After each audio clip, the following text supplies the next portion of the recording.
pessoal, começando mais uma aula agora. O assunto de hoje é função do primeiro grau.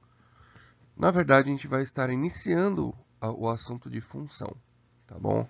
Para poder mais à frente estarmos vendo função do primeiro grau em maiores detalhes. Bom, a definição matemática de função é: sendo A e B dois conjuntos não vazios e uma relação f, que é a nossa função de A em B. Essa relação f é uma função quando cada elemento x do conjunto A está associado a um e somente um elemento y do conjunto B. Tá? Indica-se por f de A em B. Quando essas condições escritas na definição não forem satisfeitas, existirá apenas uma relação R, e não uma função, né? Daí concluímos que toda função é uma relação, mas nem toda relação é uma função. Então, recapitulando, ó, essa relação é uma função quando cada elemento x do conjunto A. O que é que isso quer dizer? Cada elemento x do conjunto A. Então, todos os elementos x que estiverem no conjunto A irão se relacionar a um e somente um elemento y do conjunto B, tá? Vamos ver isso com mais calma agora. Bom, aqui a gente vai trabalhar a questão da condição de existência, né? Essa definição, a gente vai observar essa definição na prática. Então, lembra que eu falei que cada elemento do conjunto A deve se relacionar a um e somente um elemento do conjunto B? Então, vamos lá. Eu vou colocar aqui cada, para lembrarmos que todos têm que se relacionar, e isso é uma regra, e a outra é um e somente um. As duas regras que precisaremos obedecer. Bom, cada elemento do conjunto A está se relacionando a um elemento do conjunto B? Não, né? Porque aqui eu tenho dois elementos que não estão se relacionando. Então, neste caso, isto não é uma função, certo? Ah, professor, eu estou vendo aqui que está faltando dois elementos do conjunto B também se relacionar. Neste caso, não faz diferença para a gente, tá, pessoal? O que importa mesmo são os elementos do conjunto A, tá bom? Então, no conjunto B pode sobrar elementos. Mais tarde eu vou falar sobre a questão desses elementos do conjunto B. O B que é o nosso domínio, é o nosso contradomínio, tá? Este caso aqui, cada elemento do conjunto A está se relacionando a um e somente um elemento do conjunto B? Tá, né? A um e somente um.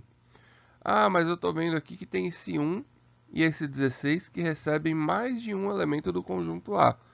Isso não atrapalha, pessoal. Como eu falei, o conjunto B não vai dizer para a gente se é uma função ou não.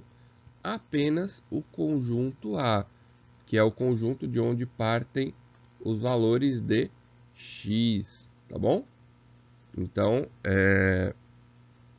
esse caso aqui é uma função, porque cada elemento do conjunto A está partindo para apenas um elemento do conjunto B, ok?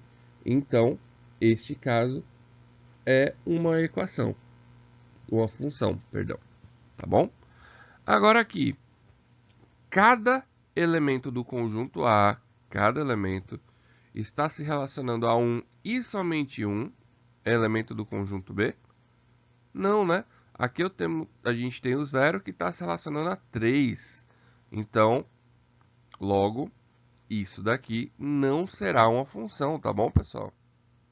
Então, vamos lá, vamos dar continuidade.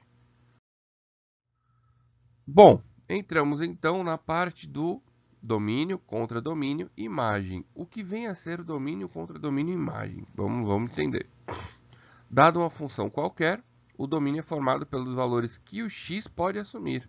na maioria das vezes trabalhamos que a função vai de R em R, ou seja, dos reais nos reais. Se escreve dessa forma aqui, f de R em R, tá? O domínio é o conjunto dos números reais e o contradomínio também. Porém, algumas situações a gente vai ter que trabalhar essa questão do domínio. Tá? No final dessa aula a gente vai ver quais são elas. Contradomínio. Como vimos, o contradomínio de uma função f de a em b é o conjunto b. Tá? O contradomínio que mais trabalhamos é o conjunto dos números reais.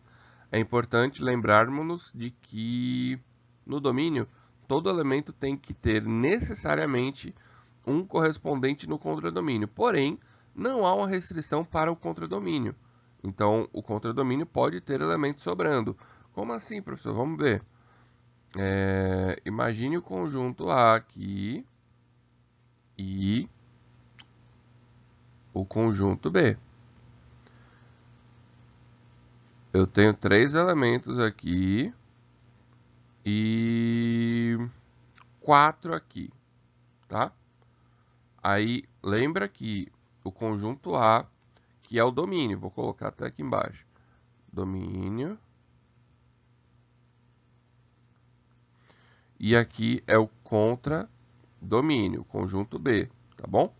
Então, lembra que eu falei que para que seja uma função, cada elemento do conjunto A vai se relacionar a um e somente um elemento do conjunto B? Então, vamos fazer essa relação aqui. Um elemento. Eu vou colocar aqui também. Então, cada elemento do conjunto A está se relacionando com um e somente um elemento do conjunto B, tá bom? Ah, mas sobraram 2. Ó, a regra é bem clara. É importante a gente lembrar que no domínio, todo elemento tem que necessariamente ter um correspondente. É o que está acontecendo. Porém, não há uma restrição quanto ao contradomínio. Então, o contradomínio pode ter elementos sobrando, tá bom? E é isso, exatamente isso, que vai caracterizar a diferença entre contradomínio e imagem. Como assim? O conjunto imagem da função é um subconjunto do contradomínio formado por todos os elementos correspondentes de algum elemento do conjunto. Vamos entender isso. Vou fazer outro diagramazinho aqui para a gente poder entender. A e B.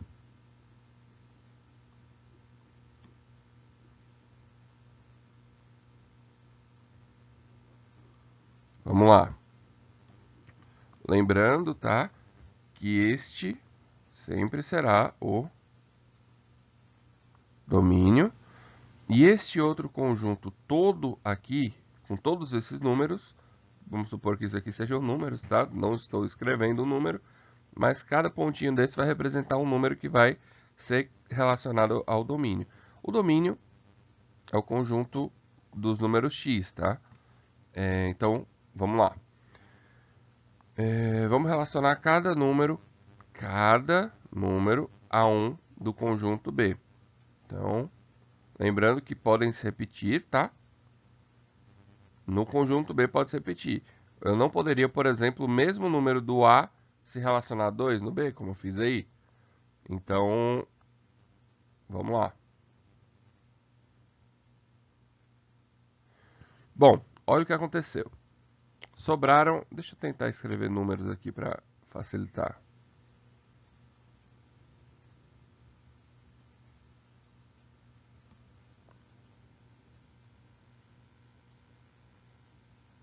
O que foi que aconteceu? Sobraram esses 3 números aqui, né? O que é que isso quer dizer para a gente? Nada.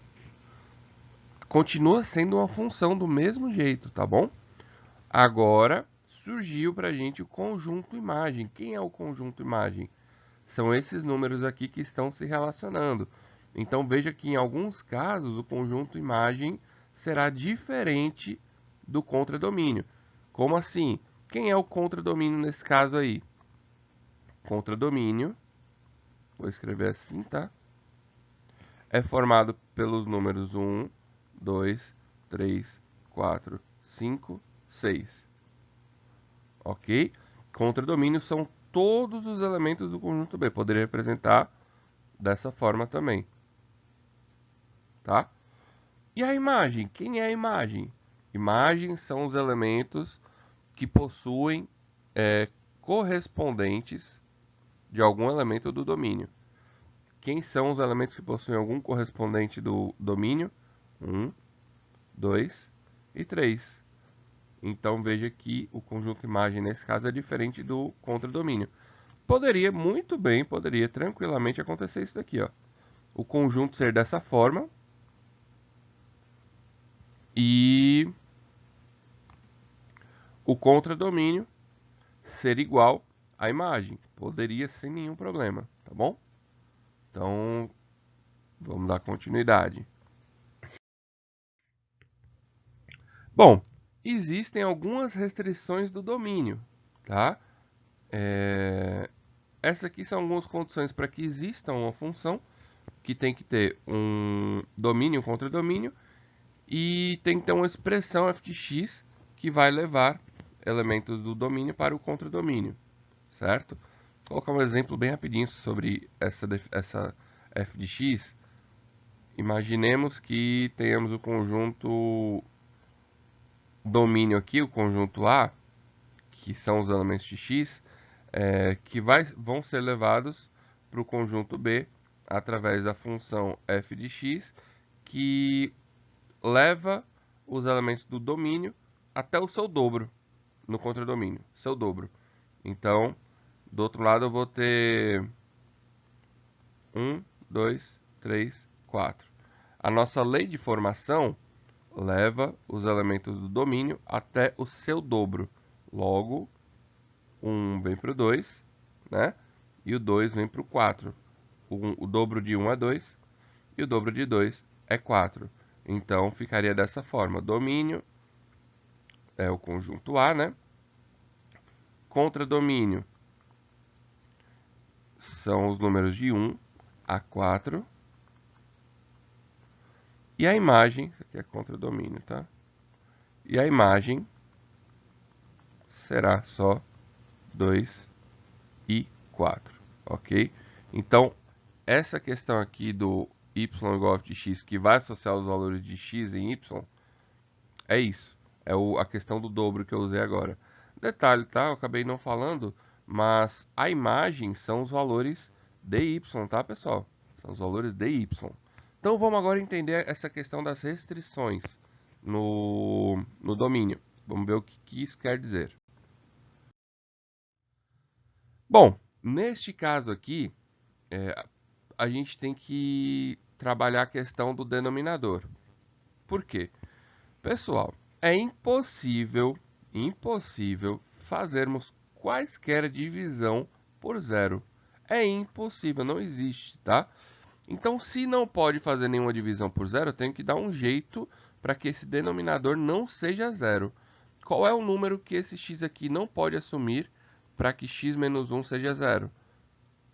É 1, né? Então, x, como é que eu vou fazer isso matematicamente? X tem que ser obrigatoriamente diferente de zero, x menos 1, perdão, de modo que x é diferente de 1, tá? Ou seja, o x pode assumir qualquer valor diferente de 1. Aí 1 não pode? Não. Por quê? Porque vai ficar 1 menos 1, que é 0. E isso daqui nunca vai poder ser 0, tá? Nunca vai poder ser 0. Então, o x não vai poder assumir 1. Ah, professor, como é que eu represento isso? Porque o senhor falou que o domínio são os reais. E agora? O 0 é um real. Aliás, o 1 é um real. Como é que eu coloco isso matematicamente? Vamos ver.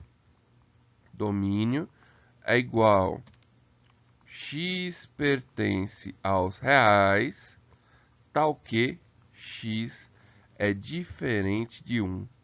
Pronto. Eu falei que pode ser qualquer número dos reais, menos o número 1. Por quê? Porque o número 1 anularia essa função, porque aqui daria 0, tá bom? Então, Espero que tenha entendido. Vamos passar para o próximo. Bom, raiz radicando maior ou igual a zero com o índice da raiz par. Como assim, professor? Vamos ver aqui. Eu tenho como calcular, pessoal. Vamos pegar dois exemplos aqui. Raiz quadrada. Quando é quadrada, eu não preciso colocar o número aqui. A gente sabe que é o 2, tá? Raiz quadrada de menos 4. Eu tenho como calcular? Não tenho. Ah, é menos 2, professor. Vamos colocar. Para ser menos 2, a raiz de menos 4, menos 2 vezes menos 2 tem que dar menos 4. Menos com menos dá mais. Então já sei que não vai dar, né? 2 vezes 2, 4. Já não bateu. Então, se for raiz quadrada de menos 4, a gente já viu que não dá. Agora, se for raiz quarta de menos 8, menos 16, dá? Não, não dá. Se fosse mais 16, seria 2. Perfeito. Mas é de menos 16, então isso não pode ser calculado, tá bom? Isso, claro, falando do conjunto dos reais, porque quando a gente vai para esse conjunto aqui, que é o conjunto dos números complexos, daria sim para calcular, mas neste caso aqui não dá. Então, quando eu tenho raiz quadrada com radicando, raiz quadrada não, raiz de índice par, com radicando com número negativo, eu não posso calcular, tá bom? E se for índice ímpar, vamos pegar um exemplo aqui. Raiz cúbica de menos 8, por exemplo. Isso daqui, pessoal, vai dar menos 2. Por quê? Por que que aqui não deu e aqui dá? Vamos ver. Menos 2 vezes menos 2 vezes menos 2. Isso daqui tem que dar menos 8. Vamos verificar se dá mesmo? Menos com menos, mais. Mais com menos, menos. Sinal bateu, né? Diferente deste caso aqui. 2 vezes 2, 4. 4 vezes 2, 8. Então dá certo, tá? Quando eu tiver raiz negativa de índice ímpar, dá certo para calcular. Agora, se eu tiver raiz negativa de índice par, aí eu tenho que fazer uma restrição. Qual seria? Como eu falei, esse número aqui não poderá ser negativo, porque aqui eu tenho uma raiz de índice par, né? Aqui eu tenho uma raiz quadrada. Então, este número não poderá ser negativo, tá bom? Então, a gente precisa tirar essa possibilidade de ele ser negativo. Como? 4x menos 6 tem que ser maior ou igual a zero. 4x tem que ser maior ou igual a 6. X tem que ser maior ou igual a 6 sobre 4. X tem que ser maior ou igual a 3 sobre 2. E x tem que ser maior ou igual a 1,5. Tá bom? Como é que eu vou representar isso matematicamente, esse domínio? Lembrando que o domínio, quando não tiver restrições, são os reais, tá? Nesse caso, eu vou colocar domínio é igual x pertence, vou colocar um pertence mais bonitinho aqui, pertence aos reais, tal que x seja maior ou igual a 1,5. Ou seja, o x pode ser qualquer número dos reais, de modo que o x seja maior ou igual a 1,5. Tá bom? Então, o primeiro caso que a gente viu era do denominador, que tem que ser maior do que zero. E esse daqui, o x tem que ser maior ou igual a 1,5, porque esse valor aqui tem que ser maior ou igual a zero. Até o zero admite, né? Raiz de zero é zero, porque 0 vezes 0 é 0. Show, daria certo. Mas, então nesse caso tem que ser maior ou igual a 0. Vamos lá. Vamos encerrar, só falta mais uma condição.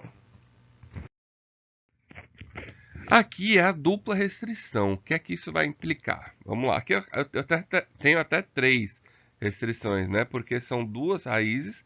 Então, uma restrição aqui, outra aqui. Porém, uma delas ainda é um denominador. Então, vamos ver o que é que isso implica para a gente. Primeiro, vamos olhar para o numerador aqui. Eu sei que esse valor aqui, por estar se tratando de uma raiz quadrada, que o índice é par, né? O 2 aqui, não pode ser menor do que zero. Então, vou colocar 2 menos x tem que ser maior ou igual a zero, tá? Isso significa que o x vai ser menor ou igual a 2, tá bom? Então, a primeira condição já atendi. Ah, eu posso colocar então, professor, que o domínio vai pertencer aos reais, tal que x seja menor ou igual a 2? Não, não posso. Por que ainda não posso fazer isso? Porque eu tenho que observar a outra condição e eu vou ter que fazer uma interseção entre essas duas condições. Como eu vou fazer isso? Vamos verificar. Bom, embaixo eu tenho um denominador, né? Então, eu sei que esse denominador tem que ser maior do que zero, tá? Ele tem que ser maior do que zero. Logo, esse x mais 1 não pode assumir o valor de zero. Então, para que isso aconteça, x mais 1 tem que ser maior do que zero. Logo, x tem que ser maior do que menos 1. Porque se o x assumir valor igual a 1, a menos 1 aqui, menos 1 com mais 1 ficaria zero. Eu cancelaria, né? Ficaria zero. Aí raiz de zero é zero, o que é uma indeterminação. Não tem como calcular não tem como ter uma fração com denominador igual a zero. Então, eu excluí a possibilidade do denominador ser zero. Agora, vamos ver a questão da raiz. Toda raiz tem que ser maior ou igual a zero, né? Raiz de índice par. Porém, o zero não cabe. Então, eu teria que fazer exatamente isso daqui, né? Originalmente, eu faria que x mais 1, se não fosse um denominador, tá? Tem que ser maior ou igual a zero, tá? Normalmente, como eu fiz aqui, ó. 2 menos x tem que ser maior ou igual a zero. Nesse caso aqui, x mais 1 tem que ser maior ou igual a zero, certo? Porém, não pode ser igual a zero, senão vai quebrar a condição da fração, do denominador igual a zero, aquela primeira que a gente viu.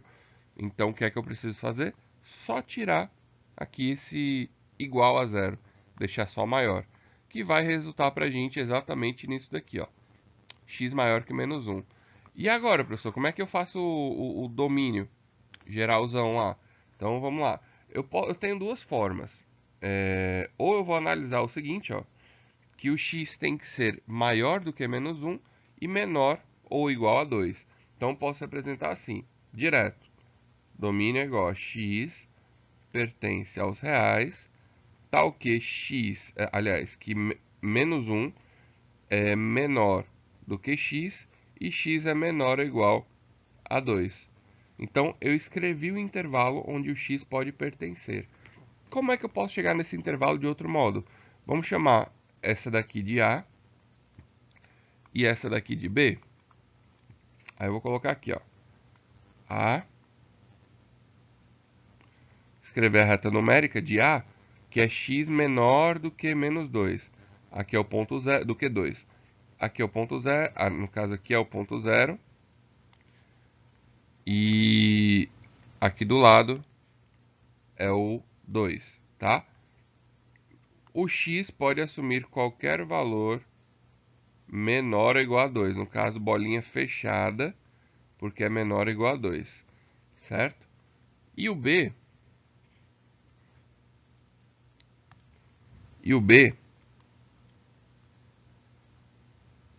ele pode assumir qualquer valor. Aqui é o zero. Aqui seria o menos 1. Menos 1. Bolinha aberta, porque é maior só, não é maior ou igual. E no B, ele pode assumir qualquer valor maior do que 1. Vou fazer a bolinha aberta em azul também. Qualquer valor maior ou... Aliás, qualquer valor maior do que menos 1. Então, eu vou ter que fazer agora a intersecção. Vou fazer até aqui dessa cor. A intersecção de A e B. Que a gente viu interseção quando a gente falou de relação entre conjuntos, tá? Entre esses dois conjuntos. Como é que eu vou fazer isso? É só descer um tracinho aqui, outro tracinho aqui, Então, bolinha aberta aqui, bolinha fechada aqui, menos 1, 2, que é o ponto zero, né? Então, o x vai poder assumir esse intervalo aqui. E esse intervalo já está representado aqui, tá bom? Bom, espero que, apesar de ser um pouco confuso, que tenha dado para entender essa questão das restrições. Quando for raiz de um número, de um índice par, vai ter que ser maior ou igual a zero. Quando for denominador, vai ter que ser maior do que zero. E no caso aqui, como é uma raiz em um denominador, acabou que ela teve que ser só maior do que zero, não podia ser zero. Bom, então é isso, pessoal. Vou estar encerrando aqui. E qualquer dúvida, vocês já sabem, podem me procurar no WhatsApp, que a gente vai se ajudando, tá bom? Até mais, até a próxima.